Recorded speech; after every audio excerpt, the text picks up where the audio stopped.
ফার্স্টে আমরা অবরোধ করেছি, আমরা তাকে নিয়ে ছবি করব না, আমরা তাকে নিয়ে ছবি বানাবো না। সাকিব এখন আমাদের ডাকে আসে না। সে মানুষ হিসাবে খুবই ভালো, সে অভিনেতা হিসাবেও ভালো, সে সুপারস্টার নিঃসন্দেহে। সাকিব কিন্তু স্টার থেকে স্টার হয়নি, সাকিব অভিনয় করতে করতে স্টার হয়েছে। কিন্তু সাকিব যখন কষ্ট করেছে, সাকিব যখন রাস্তায় রাস্তায় ঘুরেছে, সেই কষ্টটা তো সাকিবকেই করতে হয়েছে। সেই কষ্টটা কোনো ডিরেক্টর করেনি, কোনো প্রডিউসার করেনি। এখন আমাদের বলা হয় যে সাকিব নায়ক বানাতে দেন। সাকিব কি কোনো নায়ককে বলেছে যে তুমি সিনেমা করতে পারবে না? হাত পেতে সিনেমা হয় না, এটা রাজকীয় একটি বিষয়। এখন তো ধরেন একটা সাকিবের সাথে একটা কাজ আগুন, যেটা আপনারা জানেন ৩-৪ বছর ধরে অসমাপ্ত পর্যায়ে রয়েছে। তারপরে একটি কাজ হচ্ছে বউ হওয়া তো মুখের কথা না। তারপরে কাজ আছে ভাষা মমতাজ, একটি অনুদানের ছবি, অনুদানের বেশ কয়েকটা ছবি আছে। এটি আসলে সাকিব এবং প্রডিউসার দুজনের মধ্যে ভুল বোঝাবুঝি আছে একটা। আর এটি নিশ্চয়ই সাকিব তো চলচ্চিত্রের তার কোন ছবিটি কখন রিলিজ দিবে সেটি তার একটা নিজস্ব পরিকল্পনা থাকে। তার ভিতরে হয়তো সে মনে করছে যে এখন আগুন ছবিটি রিলিজ দেওয়া হয়তো ঠিক হবে না। সেই তো হয়তো একটি গান আর একটু মনে হয় ফাইট বাকি আছে, বাকি সব মোটামুটি সব শেষ। আমাদের ডাবিং সবই শেষ। সে মানুষ হিসাবে খুবই ভালো, সে অভিনেতা হিসাবেও ভালো, সে সুপারস্টার নিঃসন্দেহে।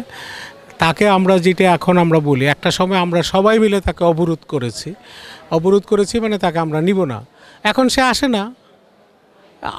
আমার আপনার তো ক্ষোভ থাকার কথা নয়। আমাদের যে বিষয়টি আমরা ভুল করেছি শুরুতে, সেটা হলো যে প্রোডাক্ট মানুষ গ্রহণ করে, যে প্রোডাক্টের চাহিদা আছে, সেটির সাথে আমরা বিরূপ আচরণ করেছি। আমরা চিন্তা করেছি যে সাকিবকে একঘোড়া করে বা নতজানু করে দিয়ে আমরা আমাদের উদ্দেশ্য হাসিল করব, আমরা হয়তো তার রেট কমাবো। কিন্তু সাকিব বাজি ধরেছে তার জীবন, তার কেরিয়ার নিয়ে, এবং সে বাজিতে সে জিতেছে। এখন আমরা অবরোধ করেছি, আমরা তাকে নিয়ে ছবি করব না, আমরা তাকে নিয়ে ছবি বানাবো না। সাকিব এখন আমাদের ডাকে আসে না। সাকিবকে নিয়ে ছবি বানানোর প্রচুর লোক আছে, প্রচুর লোক লগ্নি করে।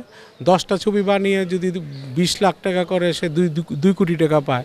আর এক ছবি করে যদি 2 কোটি টাকা পায়, তাহলে সেখানে করবে। আর বেশি টাকা ছবি করার পিছনে একটি যুক্তি আছে, আমার কাছে মনে হয় এটি একটি ভালো দিক। কারণ সাকিব এখন যে পর্যায়ে গিয়েছে, যার টাকা আছে, মানে তার ছবির পিছনে সিনেমা জমিদারি একটা ব্যবসা। সিনেমা অভাব অনটন, হাত পেতে সিনেমা হয় না, এটা রাজকীয় একটি বিষয়। সুতরাং আপনি গল্পের প্রয়োজনে যদি হেলিকপ্টার 5টা লাগে, হেলিকপ্টার 5টা আনতে হবে। গল্প যদি ডিমান্ড করে, তা আপনি আমরা কি দেখেছি? আমরা দেখেছি যে হেলিকপ্টারের দিয়ে নামবে নায়ক। আমরা যখন শুটিং করতে গেছি দেখেছি রিক্সা থেকে নামে নায়ক। কারণ কি? কারণ আমাদের হেলিকপ্টার আনার পয়সা নেই। এই জায়গাটি ভেঙে দিয়েছে যে চলচ্চিত্রের মতোই হতে হবে। চলচ্চিত্রের ভিতর দিয়ে নিজের কথা বলতে হবে, নিজের দেশের কথা বলতে হবে, দেশের মানুষ। এই যে আপনার রাজকুমার এই ছবিটির ভিতরে দেখেন দেশের মানুষ, মা। আসলে রাজকুমার তো আম্মা যান, মাকে খুঁজে বের করা, দেশকে খুঁজে, একটা দেশকে যে রিপ্রেজেন্ট করা হয়েছে সেখানে। এই ছবি যদি বিদেশি যে কেউ দেখে, আমার দেশে প্রতি তারা মানে ভালোবাসা জন্মাবে, আমার দেশ দেখতে তার মনে চাবে। এই যে পর্যটন শিল্পকে এগিয়ে নিয়ে যাওয়া, দেশের কথা বলা, এগুলি সাকিবের ছবিতে এখন পাওয়া যাচ্ছে। সাকিব এগুলি বুঝতে পেরেছে। সুতরাং আমরা তার সাথে যারা দুর্ব্যবহার করেছি, অসময়ে অসহযোগিতা করতে চেয়েছি, এখন সাকিবের সময় আমরা হয়তো অসহযোগিতার শিকার হচ্ছে। আমার মনে হয় এখনও সময় আছে, আমরা মিলেমিশে কাজ করলে আমাদের চলচ্চিত্রকে আমরা এগিয়ে নিতে পারবো। ব্যাপার হয়েছে, মনে করেন আমি সাকিব খানকে 10 লাখ টাকা দিয়ে ছবি বানিয়েছি, এখন আমার কাছে 50 লাখ টাকা চায়। এটি আমি মেনে নিতে পারছি না। কেন আমার কাছ থেকে 50 লাখ টাকা সে চাবে? আমি তো তাকে সাকিব বানিয়েছি, ঠিক আছে। কিন্তু সাকিব যখন কষ্ট করেছে, সাকিব যখন রাস্তায় রাস্তায় ঘুরেছে, সেই কষ্টটা তো সাকিবকেই করতে হয়েছে। সেই কষ্টটা কোনো ডিরেক্টর করেনি, কোনো প্রডিউসার করেনি। তাই সুতরাং এই কষ্টটা যেহেতু সাকিব করেছে, তাই সাকিব এখন 50 লাখ টাকা চাইতেই পারে। আমি 50 লাখ টাকা দিতে চাইনি। আমি যখন তাকে 90 লাখ টাকাতে নিতে গেছি, তখন সাকিব 90 লাখ টাকা দেওয়া ছবি করে না, আরও বেশি টাকা তার ডিমান্ড। তো সুতরাং বিষয়টা হলো সময়ের সাথে দৌড়ে আপনাকে চলতে হবে। আর আপনাকে ভালোবাসা দিয়েই তার কাছ থেকে যদি সুবিধা নিতে চান, ভালোবাসা স্নেহ দিয়ে নিতে হবে। আমরা চোখ রাঙিয়ে নিতে চেয়েছিলাম, সেটি আমরা পারিনি, ব্যর্থ হয়েছি, আমরা সেই জায়গাটি দখল করতে পারিনি। আরেকটা হলো এই সাকিবের আগ পর্যন্ত মান্নার সময় 2 জন নায়ক ছিল, 4 জন নায়ক ছিল। রাজ্জাক সাহেবের সময় সমান তালের 10 জন নায়ক ছিল, কিন্তু সাকিবের সময় আর কোনো নায়ক তৈরি হয়নি। এখন আমাদের বলা হয় যে সাকিব নায়ক বানাতে দেন। সাকিব কি কোনো নায়ককে বলেছে যে তুমি সিনেমা করতে পারবে না?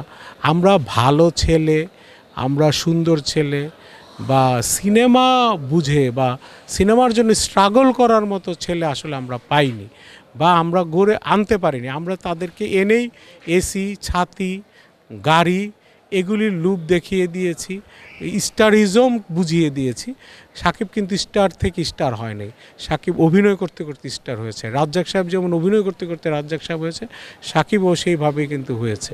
সালমান শাহ স্টার থেকে স্টার হয়েছে। সালমান শাহর ভিতরে একটা গড গিফটেড বিষয় ছিল, সাকিবের ভিতরে এটা আছে। নাহলে এত মানুষ তাকে কেন পছন্দ করে, এত সাকিবিয়ান কিভাবে তৈরি হলো, এটি আমাদেরকে বুঝতে হবে। এগুলি আসলে আমরা বুঝতে চাই না, আমরা সহজ সমীকরণ করতে চাই যে আমার কাছে সাকিব দাঁড়িয়ে থাকতো, এখন কেন দাঁড়িয়ে থাকে না? সময় বদলে গেছে, আপনিও তো এক সময় দাঁড়িয়ে থাকতেন কারো কাছে, এখন তো আপনি তার সামনে দাঁড়ান না। নিজেকে দিয়ে আসলে আমরা মাপি না। এই যেমন আজকে আপনি ইন্টারভিউ নিচ্ছেন, মাইক্রোফোন হাতে, একটি সময় হয়তো আপনি চ্যানেলের মালিক হবেন। এখন আমি যদি বলি যে ওই চ্যানেলের মালিক তো একসময় মাইক্রোফোন নিয়ে দাঁড়িয়ে আছে, এটি তো ঠিক হবে না, কারণ ওটি আপনার তখন প্রফেশন ছিল, এখন আপনি হয়তো প্রপারেটর হয়েছেন। তো সুতরাং আমাকে সেটিকে মানতে হবে, সেই সময়ের সাথে আমাকে আলিঙ্গন করতে হবে। আমরা সময়ের সাথে আলিঙ্গন করতে পারিনি, সাকিবকে আমরা গ্রহণ করতে পারিনি সেইভাবে। সাকিব সেই জন্য হয়তো আমাদের হাতে নেই, কিন্তু সাকিব আমাদের ছেলে। সাকিবকে ফিরিয়ে আনতে হলে আমাদেরকে আলিঙ্গন করা শিখতে হবে, ভালোবাসতে হবে। ভালোবাসার বিকল্প নেই। আমার সন্তান আমাকে ছেড়ে থাকতে পারে না, কিন্তু সেই জায়গাটুকু, স্থানটুকু তো আমাকে করতে হবে, সেই জায়গাটি তৈরি করতে হবে। আমরা সেই জায়গাটি যেন তৈরি করতে পারি, এটি অনুরোধ থাকবে আপনাদের মাধ্যমে, আপনাদের ডিজিটাল খবরের মাধ্যমে, যে আপনারা অন্তত এটি পৌঁছে দেন, আমরা যেন আবার এক হয়ে কাজ করতে পারি, অন্তত চলচ্চিত্রকে যেন আবার দাঁড় করাতে পারি। অনেকে বলছেন রাজকুমার ছবিতে প্রিয়তমাতে অনেকে কাজ করেছেন, কিন্তু রাজকুমারে যারা প্রিয়তমায় যারা কাজ করেছেন একজন শিল্পীও নেওয়া হয় না, শুধু শাকিব খান ছাড়া।